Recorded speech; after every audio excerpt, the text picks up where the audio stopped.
Oh hi, it's Wes, and today we're going to give an in-depth walkthrough through the V1 Pro. Honestly, when it comes to how you use it, there's not a huge difference between it and the original V1. And so, learning about one is going to be learning about the other, for the most part.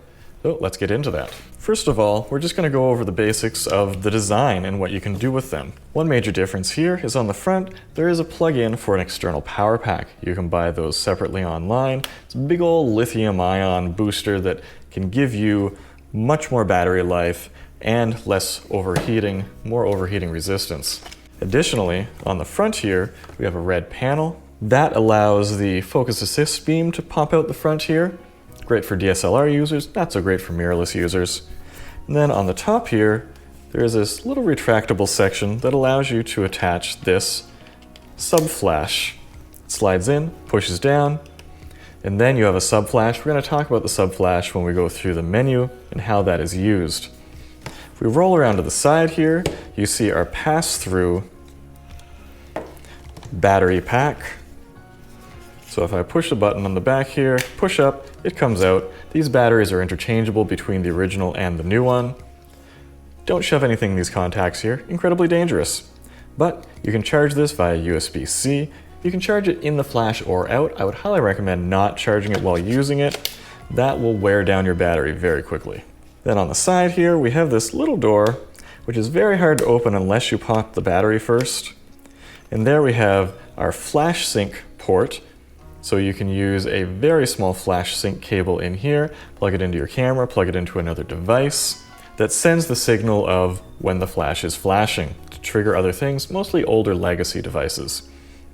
Underneath is the USB-C port. This is not for charging. This is mostly just for firmware updates.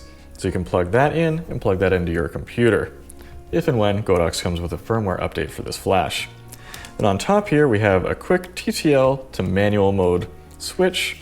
As you can see on the screen here, just quickly switches between modes. Now you can also switch by pressing this mode button on the bottom that cycles between mode, manual mode, multi-shot, and TTL. But the side switch will override that. Up on the front here, we have our flash head, and it can take magnetic attachments on the front. My two favorite magnetic attachments are probably this dome, which spreads your light out in every direction, and barn doors, which controls your light a little bit better. You can get that pack, there's a link in the description below. More to the head, this head is somewhat unique in that it can lean back and lean forward, so that if you want to bounce the flash just a little behind you to keep it from splashing on your subject, you don't have to turn it all the way around, you can just snap it back. Very quick and easy. If we look on the bottom here, we have our lock. The lock both engages a little grippy pad. You can see it coming down there, and it also pokes out a couple little plastic feet, on Sony at least. Alright, let's look at the display now. This is kind of an old-fashioned LCD dot display, but that's fine, it gets the job done. It would be nice to have a more versatile design someday though. Let's look at our buttons here.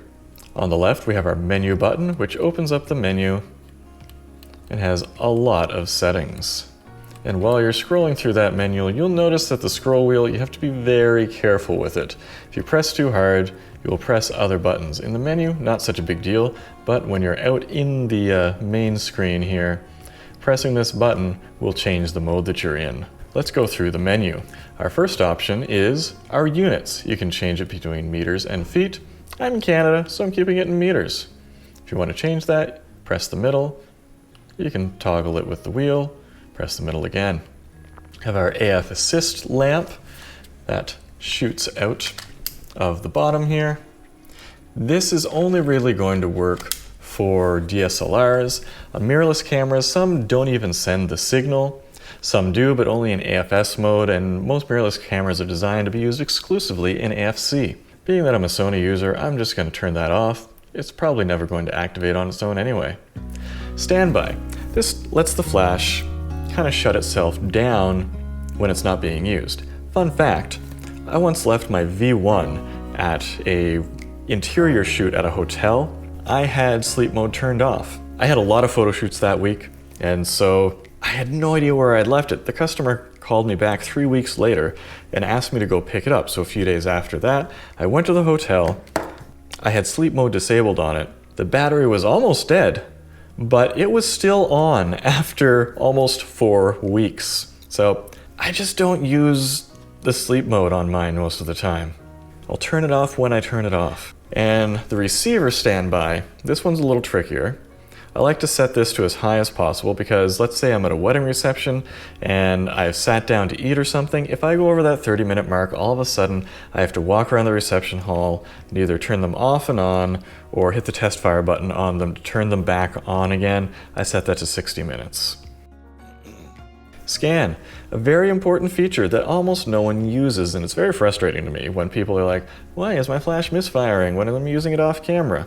This uses the standard 2.4 gigahertz channels, and so Wi-Fi, cell phones, all that stuff can interfere with it. So wherever you are, if you're starting a shoot and you're using this off camera, so you're transmitting from a wireless transmitter on your camera to control the flash, you want to use either your transmitter or your flash to do a channel scan and figure out which channels are optimal and free and clear for this to use. So we're doing our scan here. And you can see the result of our scan is these are our best channels. Are these the only channels we can use? No. And I'm going to be having a video on that soon, more detail on what that means. You can do a more in-depth channel scan by using an Android phone, but it's best to pick one of these channels and use them. So we'll go back in our menu though. Now channel, speaking of channels. So this is the wireless channel we're on. And again, these are directly the same as wireless channels on a wireless router. So I'm currently using channel 2 because that's all clear in my house.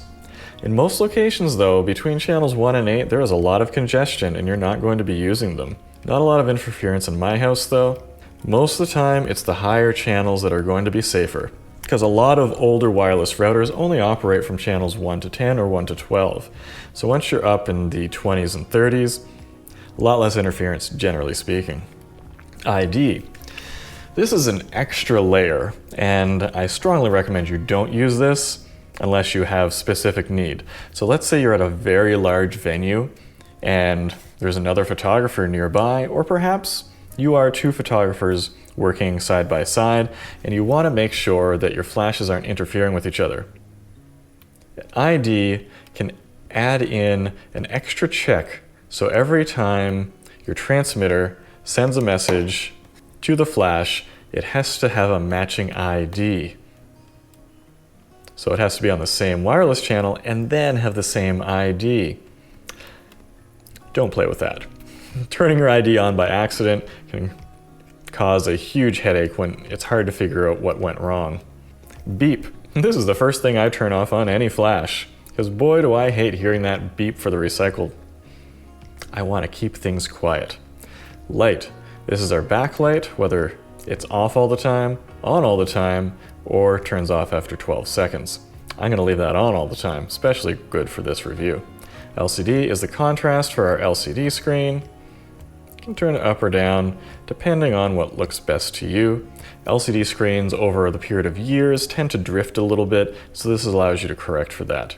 That's the end of our menu. We're out of our menu now. And we can see on our screen here, it's indicating that our sub flash is plugged in.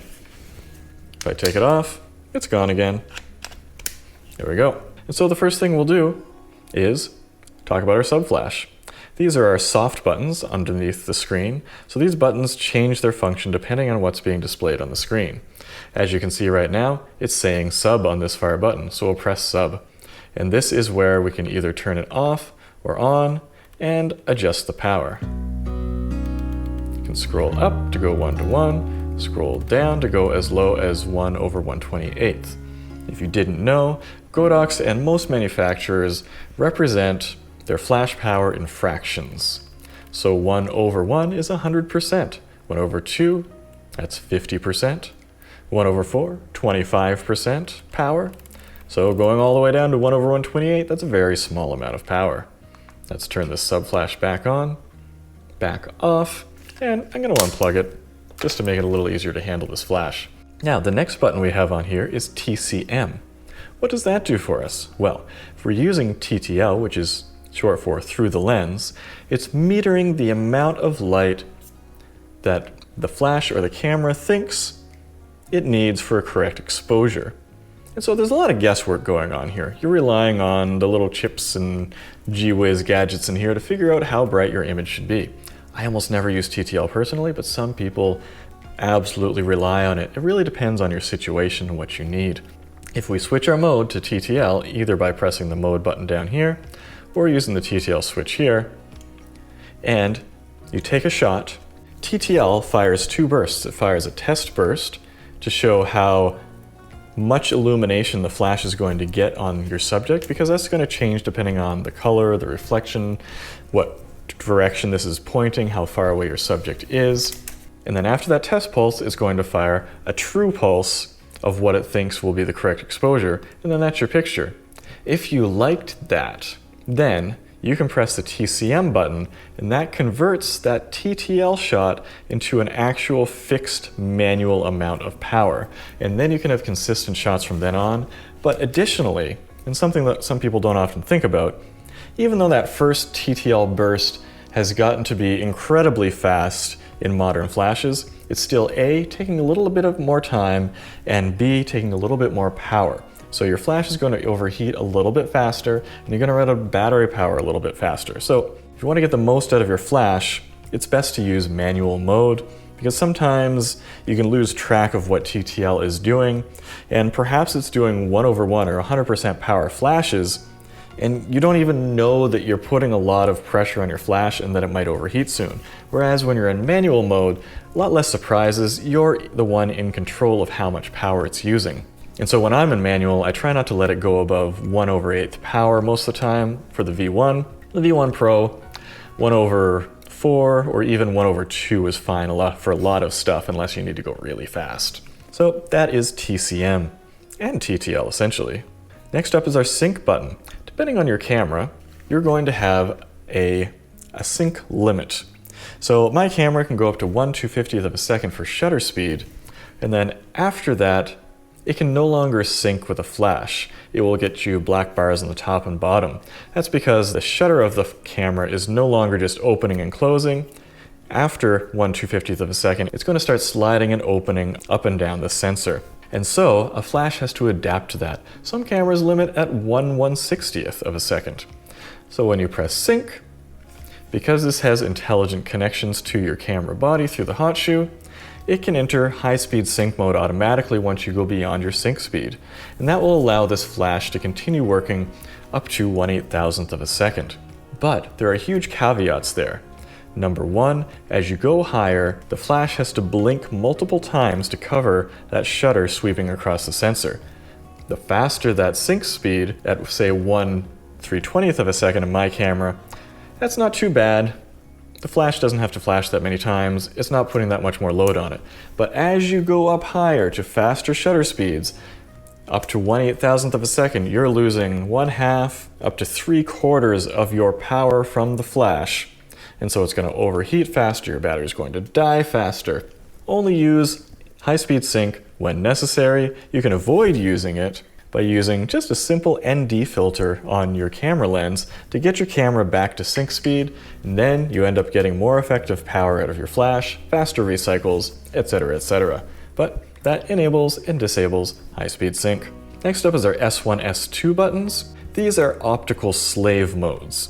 And so if it sees another flash, it will immediately flash itself. It's kind of a dumb way of doing off-camera flash. This is something I did for years when I was first starting in photography though. And so if you have different brands of flashes, or you don't have a transmitter or something, that is an easy way of automatically triggering a flash. But it's range limited, it can be confused by bright ambient light. It's not the most versatile thing in the world. And there are two different ways of triggering. That's why there's S1, S2. For the most part, don't worry about that. We're going to be using wireless triggering instead, which is what we get with this final button over here, our wireless modes. So in this mode here, where we don't see any wireless lightning bolts and so forth on the screen, this is just our on-camera manual mode. You can use manual, you can use TTL. If we press this once, we are in our wireless commander mode, where M is the power of this flash, A is a another wireless group that can be other flashes, then B, and then C, so there can be 3 different wireless groups that this can control. That's really nice.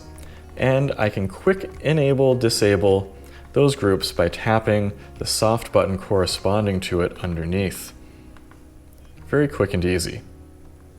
And when I'm in manual for that one, I can adjust the power very easily as well, or turn it back off. And same for my own flash. I can be controlling other flashes while this is off. Now this gets very complicated when you're trying to use the sub flash at the same time, because as you can see, there is no control for the sub flash on this screen. Let's pop it in. Still can't see it anywhere. So we have to leave that control screen, get over to our on-camera control screen, then press the sub-flash button, make your changes there, and then switch back to our wireless commander mode. Oh, that was complicated. Hoping that with a firmware update, Godox will find a way around doing that. As you can see, this is showing that we're on wireless channel 26, so all your receiving flashes will have to be on the same wireless channel to be able to communicate with it. So let's say, for example, I will take this V1, I'm going to put it into a wireless mode. And as you can see, if we press that wireless button one more time, it goes into wireless slave mode, in which it receives signals to be controlled from something else. See a little wireless symbol there. My channel is obviously not 26, so I'm going to have to quickly change that. There we go. Channel has been changed. And over here in this mode, you can see that we have a group button, and that allows us to cycle through different groups. Now this will go all the way to group E, possibly even further, but this one is just a flash. It can only go up to group C, whereas if you're using a full controller, you can control tons of groups. So we're gonna put this on a group that this can actually be controlled on, so that's group A. And now if I turn on group A here, there we go, and give it a shot, I am firing this other flash. Very nice, very convenient, very versatile. And if I press this wireless mode one more time, this becomes the one to be controlled by something else, whether that be an on-camera flash controller or perhaps another V1. This can control and be controlled by any of the flashes and transmitters in the Godox X series lineup. Now, you don't have to find the letter X in the name of the flash for it to be compatible. That's just what they call this lineup of flashes, and there are so many flashes and triggers that can interface with this. If you want to know more about the trigger options, I have a video on that. All right, so that was our receiver mode as well. Now we're going to look at some other buttons here. This is our test fire button. So that will test fire this flash if it is in its own individual manual mode, but it'll also test fire all the other flashes it's connected to if it's in the controller mode. Nice and easy. If we look closer at our menu mode here, and this is something that gets people a lot of the time, there's a little lock next to it. If I hold this button down for a few seconds, it has locked my flash. Now none of these buttons do anything. This can be convenient for a lot of things, and to unlock it, we're just going to hold this button down again, and boom, we're back in business. We're onto the dial. Unfortunately, this dial is a bit problematic, because we have to spin it to adjust things, but if you press it too hard, you can accidentally trigger other functions of the flash, so you have to be very careful while you're spinning this. You also need to be careful when you're using the flash on camera, not to bump it with your forehead. In this dial, we already talked about the modes. We'll find one more mode, that's multi-flash mode. In that mode, it's going to create a stroboscopic effect where you can take a photo and have multiple exposures in that photo. This is an unusual use case, so I'm not going to go super in-depth into this. There will be other tutorials available for that. And you can even enable this as a controller to do stroboscopic effects with external flashes. Another button on this wheel is this little light that controls whether or not our modeling lamp is on. As you can see, the modeling lamp is not the same color temperature as the flash head. A little frustrating to me, but that's a fairly normal thing for some reason. Additionally, the sub-flash is also a slightly different color. But if we press that button, we can go in and adjust the brightness of the lamp from 1 all the way up to 10, or turn it off and on. Press it again to leave that mode. Next up on the top is our zoom button. If we press that, it's going to be changing the location of the Fresnel elements inside this flash. So we can go from 28 millimeters, which is the widest spread of light, all the way up to 105 millimeters, which is the tightest beam that this can do. Why would you want to do that? Well, a couple reasons. Number one is the most easy analog. If you're shooting with a 35 millimeter lens on a full frame camera, setting the zoom to 35 will cover approximately the same size as your field of view on a 35 millimeter lens. If you're shooting with a 100 millimeter lens, same deal, it'll do that. But let's say you're bouncing a flash or using it as a softbox, you can change the size of the point of light on the screen or inside the softbox to change how hard or soft your light is. So if you want softer light, you want to spread that out more. Square head flashes tend to go wider than this because they have a diffusion panel that pops out. If you want to go super wide, you can get the magnetic dome to pop on top of that. So this is a bit limited that way. And then we have our plus and minus button, which is basically the most essential function here. That jumps us into the mode for adjusting the power output on this flash. So if you're using just on camera, this is how you control it. If it's off camera, you'll be doing this on this anyway. And you can slowly go through it by turning the wheel, or you can do quick full stop jumps by using the up and down on this control wheel. So you can do it slow or you can do it fast. Then we'll leave that mode by pressing the center button.